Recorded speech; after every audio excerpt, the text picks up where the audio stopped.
So I literally just saw Solo, a Star Wars story. This isn't something I bothered with seeing in theaters because I still had a bad taste in my mouth from The Last Jedi. Like the 50% of the community with Star Wars, it's really awful right now after The Last Jedi. But yeah, I just saw Solo. I decided I'd watch it because I didn't see it in theaters, and as a Star Wars fan, I probably should have seen it. And I never thought I'd say this. Actually, never thought I'd say this. But I actually thought Solo was a pretty good movie, in my opinion. In my opinion, it is not bad. It's a pretty decent movie. It's pretty solid. I was just, like I said, I was really had a bad taste in my mouth after The Last Jedi, but I watched Solo and I enjoyed it. It was a pretty good movie. It was normal, it wasn't amazing, wasn't damn near perfect or just absolutely perfect, but it was good. It was just good. It was good. That's just my opinion. I'm gonna talk about it, really. I'm not gonna say this is a review because everybody and their mother already has watched thousands of reviews about Solo. So I'm just gonna talk about it, give my opinions. But yeah, I thought this was a good movie. So let's go ahead and get into this. I cannot stress enough. Let me go ahead and make this clear. I cannot stress enough how god awful the first 13 minutes and 16 seconds of this movie is. Every scene on Corellia is just absolutely awful. I hate it with a burning passion.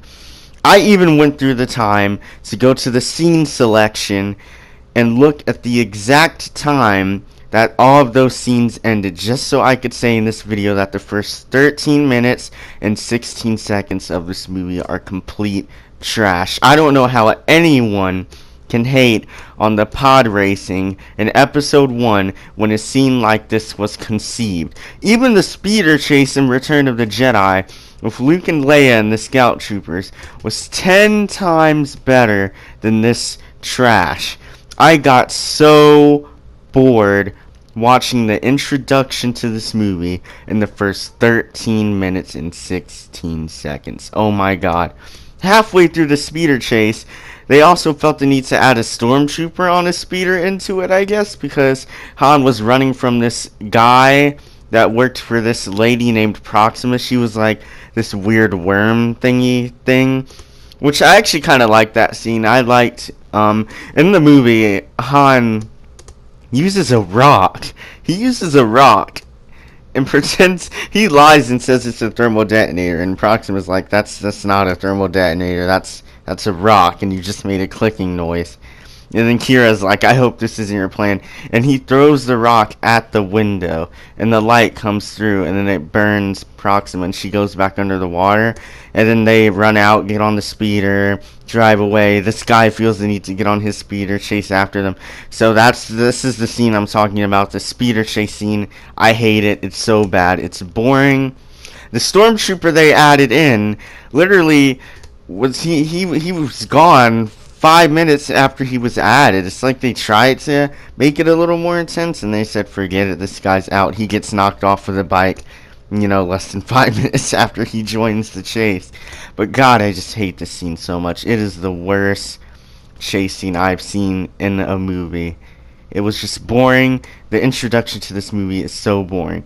But anyway, when they get away from this guy, they go to this shipyard, I believe, is being guarded by the Imperials, and they're trying to get through so they can get a ship and get off of the planet, which is a pretty cool scene, because I like to see the Empire, the Empire tearing families apart once again. The Empire taking people away, saying they can't get off. Some people have to stay, and you need an ID card to get through the guards or whatever, which Han doesn't have. Han and Kira don't have ID cards, so they plan on using, I forgot what it was. It was something he was getting. He retrieved something from Proxima, but instead of giving it to her, they were gonna use it to get off of the planet, some valuable item or whatever. So they try to bribe the Imperial lady at the gate to let them through, because whatever they have is worth about 10 million or 6 million credits or something like that. But I don't like this scene much either. Only thing I like about it is seeing the stormtroopers again doing their thing, being asses, taking people away from their families, blah blah blah. But so they bribe the lady with whatever they have. And halfway going through, Han gets through, but the door closes. And then the guys chasing them from earlier, they take Kira, and then Han's screaming. He's like, no, whatever, and then she gets taken away. So Han's on his own now. He decides he wants to be an Imperial pilot, so he goes to sign up. And then he's all like, so is this where I can sign up to be an Imperial pilot? And the guy there, he's like, yeah, but most people are put in infantry. And then the guy asks for his name, and then he's like, Han. And he asks, Han what? Who are your people? And then Han responds with, I don't have people. I'm alone.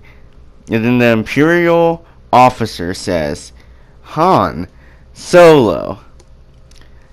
What this movie is trying to tell me is, this movie is trying to convince me that an Imperial officer gave Han his last name? This is what this movie is trying to tell me. It's trying to convince me that Han's last name was given by an Imperial. Out of all things, I would have really much rathered if he said, Han what? Who are your people? And then Han said, I'm Han Solo. Or at least pause between that. At least make him, think about it or something like, who are your people? I have no one. I'm Han Solo, or something like that. That would have been way better in my opinion than just trying to convince me that an Imperial officer gave Han his last name. I'm just not buying it. So that first 13 minutes and 16 seconds are awful. Whatever. Let's move on. Now going back to the first scene, I just have one more thing to say. How I said that the only part I liked about it was the Imperials, this is definitely a major part I loved. Being able to see Star Destroyers being developed in the air above Corellia, that is just amazing. I love that so much. I love the setting of this movie, that the Empire is just now being developed and they're still trying to get their crap together. But on to the really good stuff. I absolutely loved this scene and the visuals for it. This is where the movie got good for me. After Han signed up to be an Imperial pilot, 3 years later, he's on the field as an infantry soldier, and it's in a battlefield, the Mimban. It's called, I believe the planet's called Mimban, but it's called the Mimban battlefield.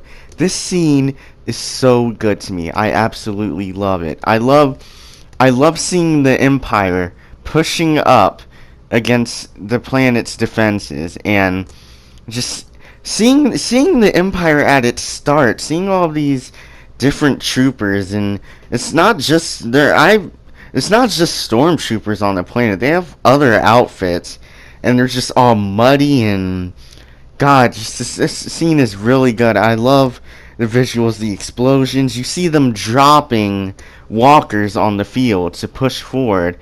In the middle of the scene, Han's following his officer, and the guy literally blows up in front of him. It's crazy. This whole scene is just really good. I love it.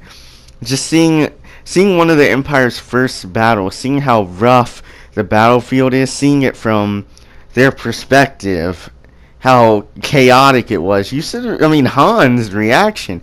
He doesn't know what to do. It's like there are explosions everywhere. He's falling down and he's trying to follow his officer. His officer blows up. It's crazy. It's crazy awesome. But halfway through the scene, he meets up with the group that he does the first heist with. They're disguised as Imperial soldiers because they're really on the planet just to get something for a deal that they're doing, but it turns out they're in the middle of this battle because what they need is on that planet. So they got themselves into a little mess, but once Han puts it together, he wants to join that group. He wants to join their group. You know, he knows the idea of what they're doing. They're there for some stuff, for a deal. Gonna take it back, get paid, and that's basically what he wants to do. All he wants is just enough money to get a ship and go back to Corellia for Kira. That's literally all he wants to do. And actually, surprisingly, I really did enjoy the group in this movie. So Beckett's the leader of this little group Han, squeezes himself into, because while he's on the battlefield trying to figure out what to do, when his officer dies, he kind of rolls into this little trench, and he sees Beckett and his crew falling back, and Beckett's doing some sick gunslinging stuff, taking out guys left and right, and Han's he's instantly like, wow, I wish I knew how to do that. So once Beckett gets in the trench, he walks up to him, and he thinks Beckett's an Imperial officer because of the uniform he stole off a dead body. Then his group starts laughing at Han because, that's not the case. And obviously they did good at hiding what they really are, which Han doesn't really find it out until later, like I said. But yeah, I love this entire scene completely. Surprisingly, I really did like this group. So there's Beckett, Rio. I don't know I forgot Beckett's love interest. I forgot her name. But I surprisingly love this group. It's weird because I loved Rogue One's group. I loved this group.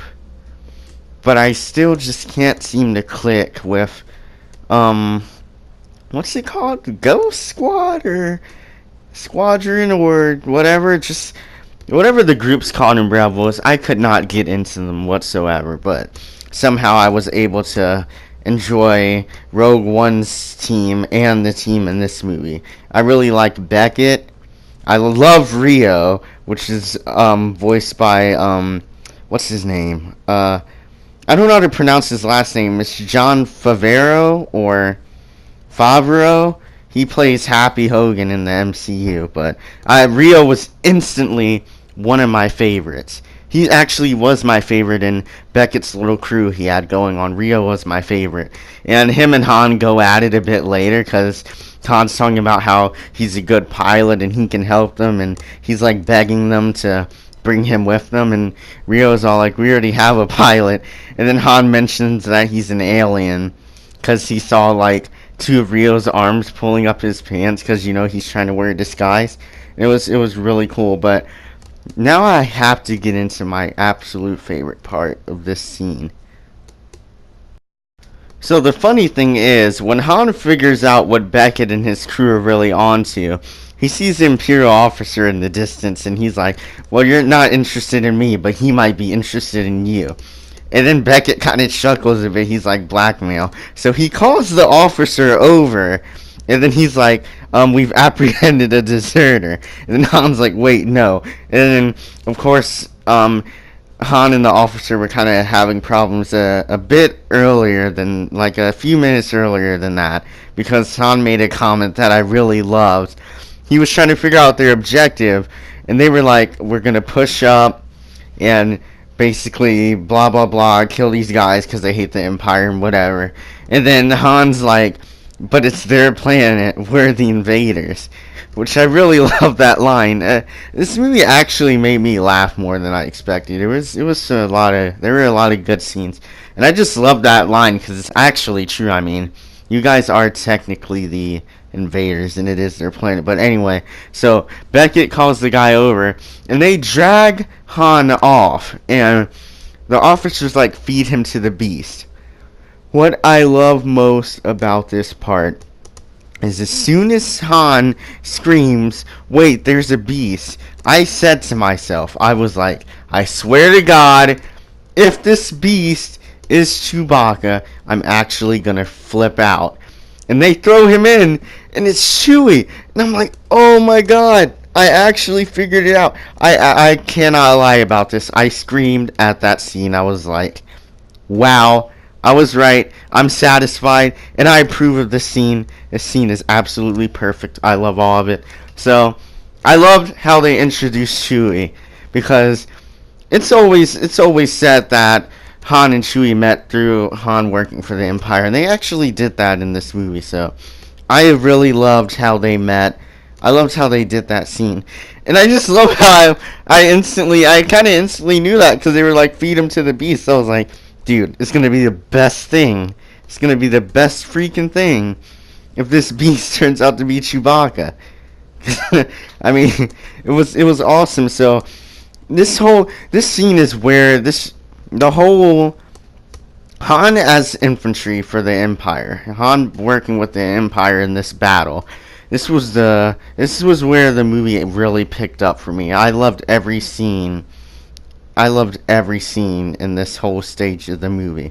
It was just everything was really good, and I approved of it. And this is where I started getting hope. But this movie kind of goes back and forth with me because the next scene is good, but it's not great. It kind of like slows down.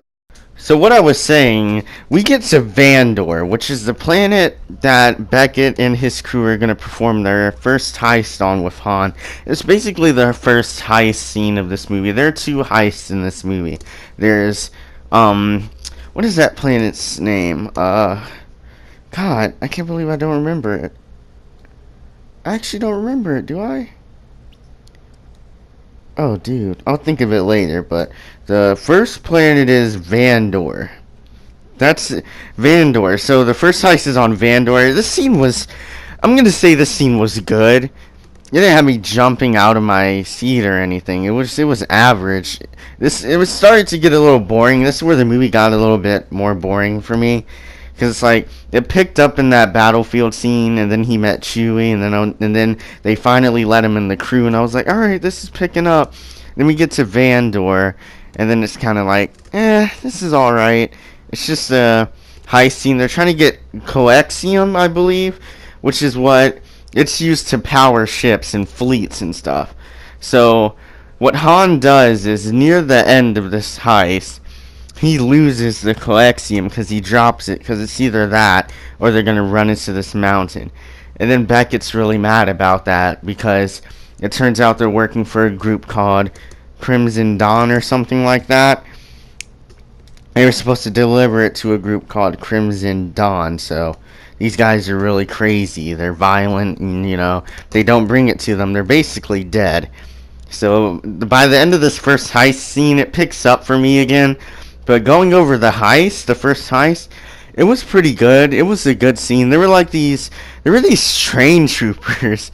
It was pretty cool. Yeah, like these new troopers. But I have to go ahead and say, I was pretty upset because going back to when I said Rio was one of my favorites, they decided to Rogue One Beckett's crew. Everybody died. Only people that made it out were Beckett, Han, and Chewie. The girl died, and Rio died. So that really sucked for me. I was upset about that. But let's go ahead. I'm not gonna stay on this scene for long because it was all right. I'm just gonna move on now. So by the end of the scene, when Beckett's crew is gone, he's basically made graves for them in the snow, and he's talking to Han about how he really messed them up because they were working for Crimson Dawn, and if they go back with what they needed for what's his name. So the cool thing about Crimson Dawn is their leader, I forgot his name. God, there are a lot of things I'm forgetting right now. Anyway, all that matters is he's played by Paul Bettany Vision, which I love Paul Bettany. But his name is, God, I gotta think of it. I'll think about it later, but this scene was really good because Beckett was talking to Han about, it's not you, it's me. Because, of course, Beckett was the one that made the deal. So he's like, if you come with me, you're in this life for good.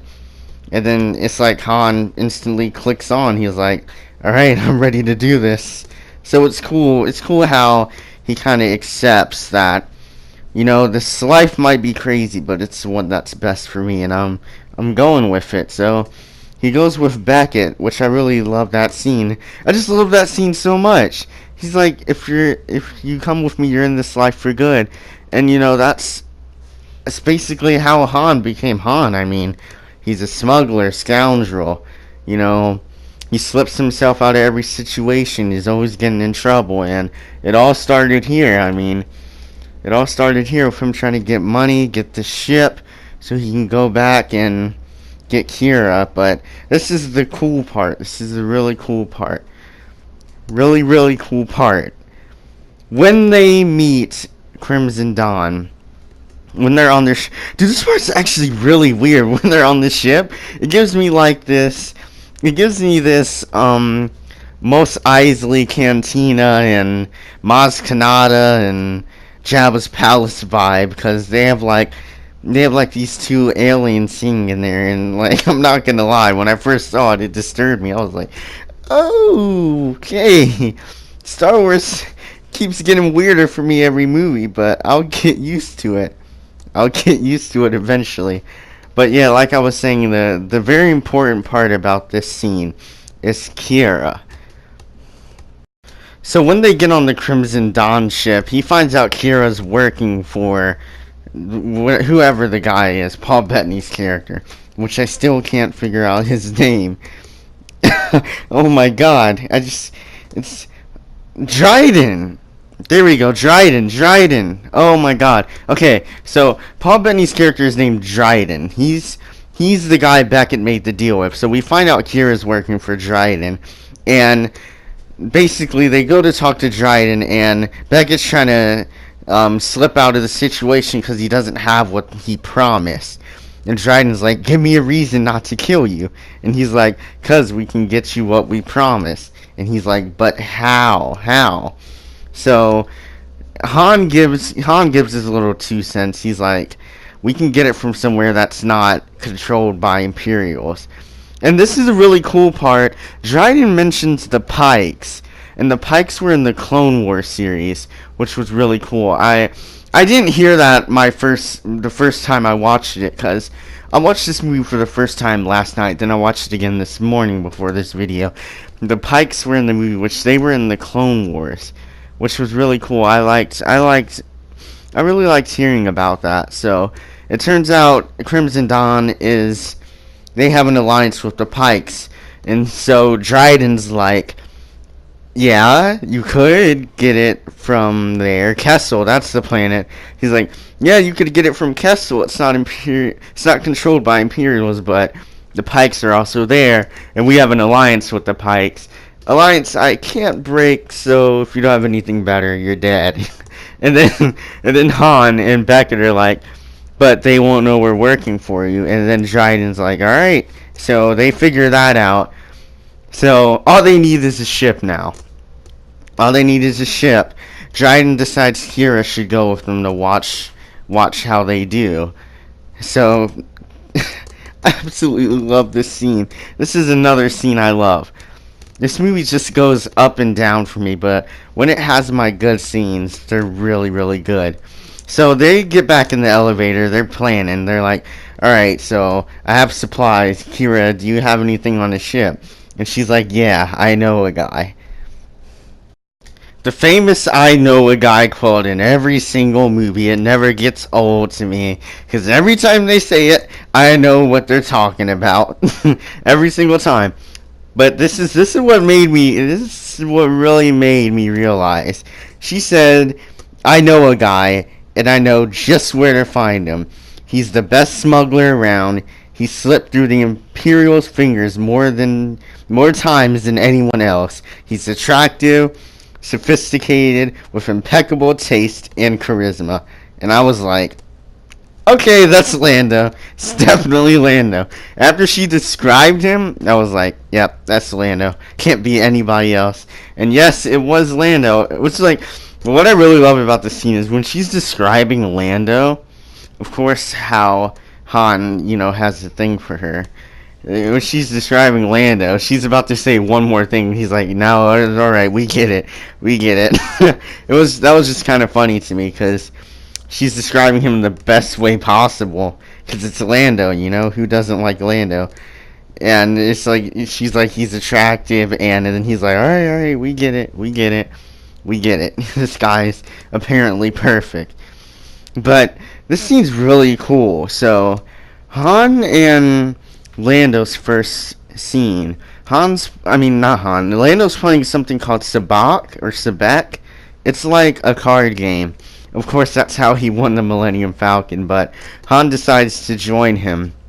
And this scene really got me. The first time I heard Lando, Donald Glover's Lando, it sounded just like Billy D to me for some reason. The first time I heard it, I was like, "Oh my God, he sounds just like him." I honestly hear Lando in Donald Glover's performance. That's one thing I can say about this movie.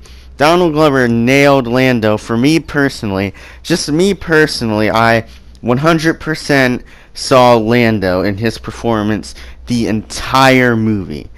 All the way through, I saw Lando and Donald Glover's performance. Now, F. Henrich as Han, at some points, at some small, tiny little points in the movie, it goes on and off.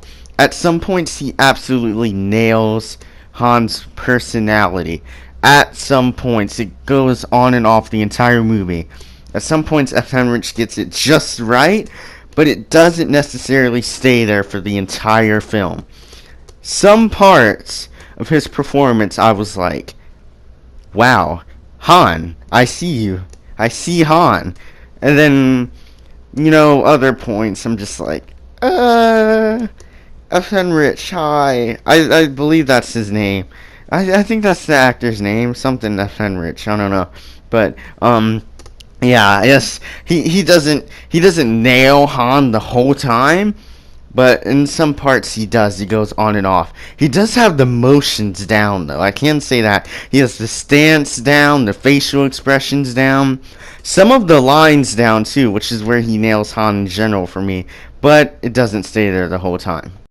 So Han walks up to the table that Lando's playing at, and he's like, "Is the seat taken?" And he's like, "Well, if no one's in it, it's not taken, friend." So Han sits down or whatever, and he's like, This is a really good scene. I just love all of it. I absolutely love all of it. The whole scene when they're playing this card game. He's like, but Han asks, he's like, "Can I ask you a question, Captain Calrissian?" And then he's like, "Anything, Han." And then Han's like, that's Han, but that's okay. I love this scene so much because it's always going back and forth between people. It's kind of like Han, Millennium Falcon, like, just some stuff people say, and then I'm like, is that the right way, though? I say Han Solo, or Han Solo, so some people say Han Solo. I'm just really glad they put that in this movie. That was so great. I love that. So long story short, Han and Lando play a game, and Han's actually putting up a pretty decent fight against Lando. I mean, in theory, Han does win the card game, but then Lando pulls cards from his sleeve, and that scene really put a smile on my face, because it's like, what a Lando thing to do, hiding cards in your sleeve so you can win every time. What a little scoundrel. But yeah, so Lando wins by cheating, and Kira talks to him about how they're gonna do the Kessel Run. And then Lando's like, "Oh, you need my ship for the Kessel Run? Well, you should give me 40%. And here comes Beckett walking up, like 25. And then Lando recognizes Beckett from killing a lady that he owed money. So he was like, "You know what? Since you killed that lady I owed money to, yeah, I'll accept 25. So then they walk to the Millennium Falcon, and Han refers to it as a piece of trash before they get there, which is kind of funny because he reminded me of Luke in A New Hope, where, like, when they first meet Han, Luke's all like, "We don't have to listen to this guy, his ship's probably junk," or something like that. And Han's like, "We don't have to put up with this ship's probably trash." And then he sees the Millennium Falcon in his face. It's just hilarious. And he's like, "Wow, that's actually nice." So it's funny, but when they get there, the Millennium Falcon's impounded.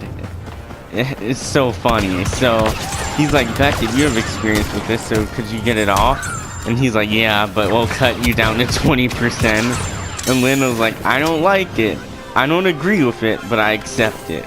It was really funny. So here they go. They're on their way to Kessel. This part is so cool to me because they go through this thing called an Acades maelstrom, and the visuals are just so good. It looks so awesome. So they get to Castle, long story short, and I forgot to mention L3. L3 is Lando's droid. I forgot to talk about her. She's alright, I guess. I still like K2SO more. She just does a little bit too much screaming for me. Like in the Kessel area of the film, she saves the droids that are prisoners, and then she saves all the other prisoners. And the whole time she's kind of just screaming about like free rights and justice and stuff like that, and it's kind of annoying. I mean, it didn't bother me the first time watching the movie, but the second time it bothered me a bit more, because I watched it once last night, and then I watched it again this morning before I was doing this video, so it kind of just bothers me a bit. I mean, she's still alright. It was really sad when she died, though. She died at like the very end of the Kessel part, and then like Lando's running through all of these laser bolts and explosions to get to her, and it's really sad. But I really do love how they're fighting like in front of the Millennium Falcon when they're trying to like escape into it. It just reminds me of the original trilogy a lot of times when they're always doing their last stands while backing up into the Falcon. It's just really cool. But let me talk about the Kessel Run. Now this movie did give to me what I wanted. All I really wanted was how Han met Chewie, how Han met Lando, and what the Kessel Run was. Which I got all of those, and all of them I agreed with, except the Kessel Run. The Kessel Run had some awesome scenes, but I feel like it could have been even crazier than that, honestly. I feel like it was good, it was pretty crazy, it made me go wow, but it didn't make me jump out of my seat, which is what I really wanted to do, as much as they talked about the Kessel Run.